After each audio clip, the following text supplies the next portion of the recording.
달콤한 말씀 행복한 하루 6월 25일 아침 말씀 묵상을 함께 나누도록 하겠습니다. 하나님께서 오늘 우리에게 주신 말씀은 고린도전서 15장 12절로 19절입니다. 그리스도께서 죽은 자 가운데서 다시 살아나셨다 전파되었거늘 너희 중에서 어떤 사람들은 어찌하여 죽은 자 가운데서 부활이 없다 하느냐.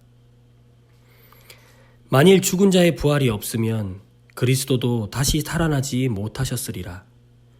그리스도께서 만일 다시 살아나지 못하셨으면 우리가 전파하는 것도 헛것이요 또 너희 믿음도 헛것이며 또 우리가 하나님의 거짓 증인으로 발견되리니 우리가 하나님이 그리스도를 다시 살리셨다고 증언하였음이라. 만일 죽은 자가 다시 살아나는 일이 없으면 하나님이 그리스도를 다시 살리지 아니하셨으리라. 만일 죽은 자가 다시 살아나는 일이 없으면 그리스도도 다시 살아나신 일이 없었을 터이요. 그리스도께서 다시 살아나신 일이 없으면 너희의 믿음도 헛되고 너희가 여전히 죄 가운데 있을 것이요. 또한 그리스도 안에서 잠자는 자도 망하였으리니 만일 그리스도 안에서 우리가 바라는 것이 다만 이 세상의 삶뿐이면 모든 사람 가운데 우리가 더욱 불쌍한 자이리라. 1절에서 11절 말씀을 보시면 그리스도의 부활 사건은 실제 역사 속에서 있었던 사건이며 구약에서 계속 이야기해오던 메시아 예언의 성취입니다. 또한 사도들뿐만 아니라 아주 미숙했던 스스로를 연약하다고 했던 사도 바울에게 그리고 허다한 무리들에게 나타난 팩트 체크가 된 사실입니다. 그렇게 팩트 체크가 된 그 사실 위에 고린도에서 1년 6개월을 보내면서 그 그리스도의 십자가와 부활을 선포해서 고린도 교회가 형성됐죠. 그러고 난 이후에 고린도 교회에는 부활이 없다, 몸에 부활이 없다 하는 몇몇 성도들이 있었던 겁니다. 그 부활이 없다 하는 성도들을 향하여 바울은 오늘 부정적 조건문을 이야기해서 A가 없다 하면 B가 없다.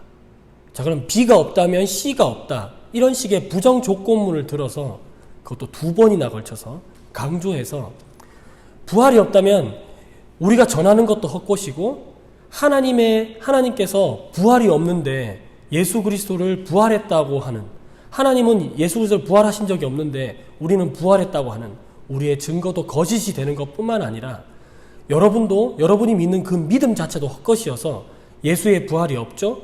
그럼 여러분 믿어도 그냥 여러분은 부활이 없으니까 믿어도 이건 헛것입니다. 또한 예수를 믿고 이미 죽은 자들 또한 그들이 죽음에서 놓여졌는지 그리고 사망에서 그들이 놓여졌는지를 알 수가 없는 상태가 되는 것이기 때문에 여러분의 믿음도 헛것이 됩니다. 라는 전체를 이렇게 다루고 있습니다. 오늘 본문을 조금씩 풀어서 가보겠습니다. 먼저 12절에 보면요. 12절에 보면 어떤 배경이 있는 것 같습니다. 고린도 교회의 배경 말입니다.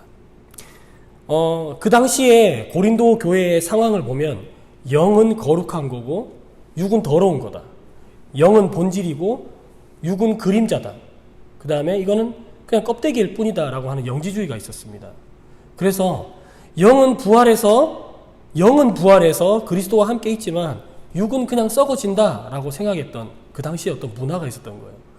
또는 유대주의 영향을 의해서 부활해가지고 부활했다는 것 그 자체가 뭐냐면 우리가 성령 받은 것이 부활한 것이다 라고 간주한 사람들도 있었어요. 그래서 몸의 부활을 믿지 않는 성도들이 있었던 거예요. 그 성도들을 향해서 바울은 무엇이라고 이야기하냐면 죽은 자의 부활이 없다고 하십니까? 그럼 예수 그리스도도 부활한 것이 아닙니다. 예수 그리스도가 부활한 거 아닙니까? 그러면 우리가 전하는 이 증거 자체가 이미 거짓이 됩니다. 죽은 자의 부활이 없는데 하나님이 어떻게 예수 그리스도를 부활시킵니까? 아니 죽은 자의 부활 자체가 없는데 말입니다. 그러면 하나님께서 예수 그리스도를 부활했다는 우리의 이 증거 자체도 거짓이 됩니다. 하면서 13절에서 15절 또 16절에서 19절로 이렇게 이야기를 끌어가고 있습니다. 만일 예수의 부활이 없다면 우리 죄의 대속이 이루어졌는지 알 수가 없습니다. 왜냐하면 죄의 결과가 사망인데 그냥 예수가 계속 사망하고 있는 상태입니다. 죽은 자의 부활이 없다면, 예수의 부활이 없다면 예수님은 아마도 무덤 속에서 썩은 채로 그냥 있을 겁니다. 그러면 예수가 이 사망을 끊어버린, 이 죄와 사망을 끊어버린 산자와 죽은 자의 주님이라는, 메시아라는, 그리스도라는 것을 알 수가 없는 거죠. 확인할 방법이 없는 거예요. 그런데 부활하신 주님은 우리에게 이것을 보여주셨어요. 예수님의 무덤은 비어 있고요. 부활하신 예수님을 경험한 사도들은 그 부활하신 주님을 인하여 자신들의 목숨을 포기하면서까지 예수의 십자가와 부활을 증언하는 증인들이 되었습니다. 여러분, 예수님의 빈 무덤은 죄와 사망 권세를 이기신 바로 주님의 승리의 함성입니다. 예수님께서 부활하셨기 때문에 그의 제자들 역시 목숨을 다해서 복음을 전했고, 그리고 십자가와 부활, 그 복음 위에 교회가 세워졌습니다. 오늘도 교회 안에서 십자가와 부활보다도 더 높아진 우리의 생각과 가치관 또는 세상의 어떤 사상들은 없습니까? 부활하신 주님은 지금도 살아계셔도 우리의 삶의 주인이 되어주십니다. 우리 시간 함께 이렇게 기도했으면 좋겠습니다. 부활하신 주님이 우리 형제나라 북한, 우리 이웃나라 일본, 중국, 러시아, 그리고 온 세계와 만방에 전해지도록 기도해 주셨으면 좋겠습니다.